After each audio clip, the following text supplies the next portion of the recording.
the least of room that you could ever possibly have is when you take the money out. They put your their trailing stop loss thing, whatever it is, I think max loss day, something like that.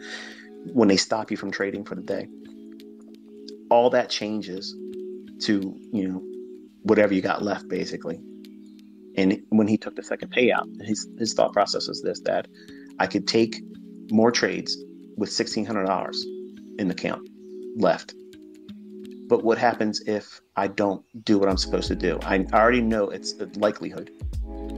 So it's better for me to take $800 and then do whatever I want to do with the $800 that's left. I got 2 payouts. To me, $1,500 is a lot. And I did 2 of them. And it feels good to do that. So that way it removes any emotions that I have on that last $800, because I know I'm gonna open up the 2 remaining funded accounts that he has that hasn't executed them or what do you call it, activated them. That's what he intends to do. So he'll have 2 new ones that he already earned. He didn't work for them now because he lost this one.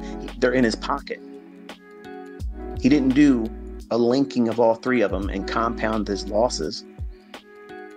He made an attempt to go, okay, I'm going to do this. He put thought behind it, which I'm proud of. I'm glad to see him do that. Even though he got paid out twice, he burned it. He has 2 that he can now resume with. He's been paid, so the activation fees he has to pay on them, still he's profitable. Everybody else that tries to do these things can't say that much. That's the facts. So when the facts speak for themselves, that yes, this stuff works. Yes, you can be young and inexperienced and still have a very simple model, but do you have discipline to follow? Do you have the discipline to do what it is you're supposed to do and stop when you're supposed to stop? They bumped him up to 5 contracts. You can now trade 5 contracts. And that's what he fell victim to when he was doing his combines. He was trying to do the $150,000 account, and he was trading with 15 contracts because it says you can trade up to 15 contracts. He didn't do the math. He didn't think about it. He didn't know with experience the normal volatility of NASDAQ. Man, it can flutter around in seconds, 10, 15 handles, and be nowhere still. You can't be trading with 15 fucking contracts, okay? You can't do that. $300 per point or handle in a market that can fluctuate just in static noise, okay? And I said that with conviction. When it's just gyrating normally in a 1-minute candle, it can flutter around and you can be up or down thousands of dollars.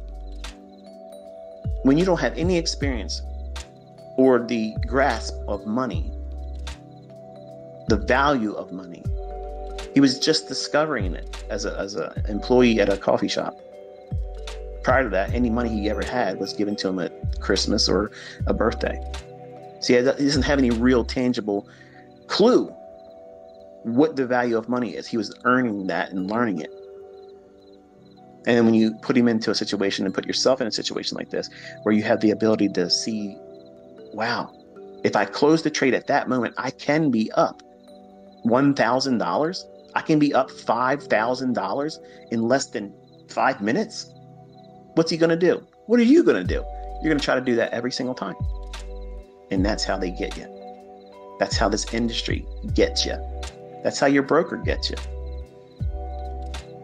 And I'm trying to be the voice of reason and say, okay, there's a day and a time for you to be making $5,000 in trades. There is. It's just not today. You need to be comfortable and humble in the beginning, trading with 1 micro lot, trying to get those 10 handles. Graduate to 15 handles. Can you get 20? Can you consistently do 20? Each day, can you do 20 handles? If you can do that, all you're doing then is then getting accustomed to now trading with 2 micros. That's $10 per point if it's an ES, or $4 if it's a NASDAQ. But I can't get rich that way. Who the fuck says you can't get rich? Who said that? You just did. Nobody else told you that. You got it in your head that you need to be rich overnight. And nobody's doing that in trading anyway. Why the hell you think you're going to be the one that's going to do it? Listen, all the Lambos, all the Lexus, Mercedes Benz, the bullshit Audis, all that stuff, you can lease them for pennies on the fucking dollar and have a write-off. Okay? All that stuff is easily obtained. You don't need to have that to encourage you as a trader, to get the attention of other people. Oh, you're a trader. Look at that. Look, you're driving a leased vehicle. And there's no knock against a lease. When I was running the mentorship, my Corvettes were being, well, let me put it this way. The 2019 was a lease. When I finished the lease, I paid it out. I own it. That's why it's still here. I got it in 2018. Guess what, folks? If it was a lease, it would have already been turned in, and it's still here with me. I own all my cars. But that lease allowed me to write off $1,300. 100% write-off. You as an employee of whatever company you work for, your car payment, your car note, you have to eat that. That's not a write-off for you.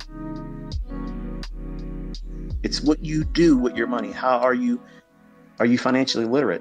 He's illiterate. He's learning literacy, okay, with money. He's learning it. My son will be making lots of money. My son will be a multi-fucking millionaire from his own trading. So don't give me your fucking report cards of what he should be doing or what he should have done in one fucking month. Okay? 1 month, he's already kicked the shit out of the statistics in the prop firm industry. He literally beat its fucking ass. I'm sorry, that's not what this Twitter space is about, but it got under my skin. Like, who the fuck are you to even comment on my son? But nonetheless, when you do the things I'm telling you to do, and you subscribe to the mindset I'm trying to cultivate in you, okay? Outwardly, if you're first time coming to a live event here and you're listening to me, it sounds abrasive, it sounds toxic, it sounds toxic masculinity. I don't wear a MAGA hat, okay? I didn't vote for Trump, in case you're wondering. But I do believe in the Constitution, and anything that goes on right now today that's not Constitution, I think should be abolished, and the people should be taken out of office. And that's the extent of that. I put that in there because I know some of you are probably wondering, where do I stand, and all that shit. I don't want to have a political slant when I'm talking to you, but the facts are this: when you submit yourself to a rule-based idea, you now have a petri dish that you've placed yourself in, and it's a controlled environment that you're willingly placing yourself in. You can walk out of it anytime you want, but to do so exhibits what? A lack of discipline. The whole point is for you to develop discipline. How do you do that? By placing yourself in a rule-based, controlled environment. You can only do this, you can never do this, and you can only do it this time and never that time.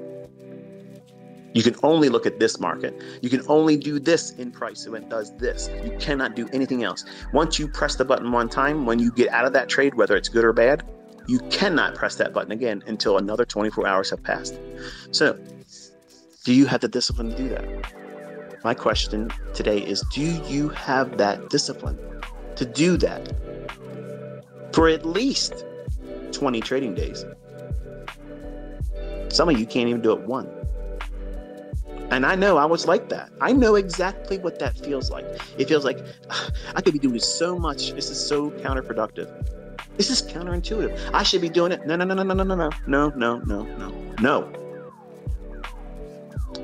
You want to learn how to make money.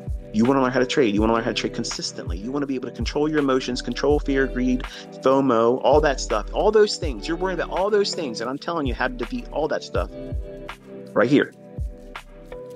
My son encountered all that stuff. He saw what it looks like to have money flashing in those trades. And he didn't close them when he felt like he should have. Greed was touching him and saying, "You're on a roll, boy. Push your edge. You know it's going to go right up there. You know it's going to go down there. And if it does, you're going to make $1,000. Your dad's going to be so proud of you. He's going to put your ass on Twitter. You're going to be on blast. Imagine how good it's going to be. And $1,000. It's $1,000. Don't you want to make that $1,000? Come on. Hold it a little bit longer. Yeah. The rules say to close it right here. But take the limit order off. Take it off. You don't need that. It's holding you back. It's holding you back. Go a little bit further. Just a little bit further down the road. That's where the better destination is. That's where all the cool cats hang out. There it is. It's over. Shit the bed. Trade turnaround. Reversed on him and become a losing trade. How many times you been there? How many times have you heard that voice whispering in your ear? Shh. Don't close it. Don't do it. Don't close the trade. Go for more. Yeah, you didn't think about that before you put the trade on, but look, you're smarter now. You're in the trade. Yeah, you're smart now, aren't you? The only thing smarting is your ass. It hurts, doesn't it? The facts are, you have to submit yourself to a whole lot of uncomfortable things, and you have to defer gratification. And that's what makes this hard. It makes it so hard because you want to have something to hold your hat on, to cling to as a reason to keep going.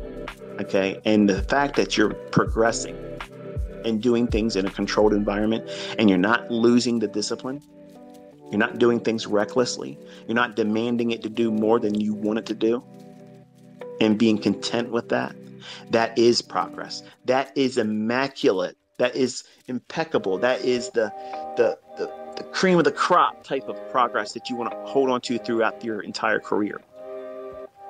Because number one, it's realistic. It's required to be having any longevity in this industry. You have to be absolutely dialed in and filtering out all these intrusive thoughts of doing things that's outside your model, and not allowing for circumstances that are outside of your model to yield a profit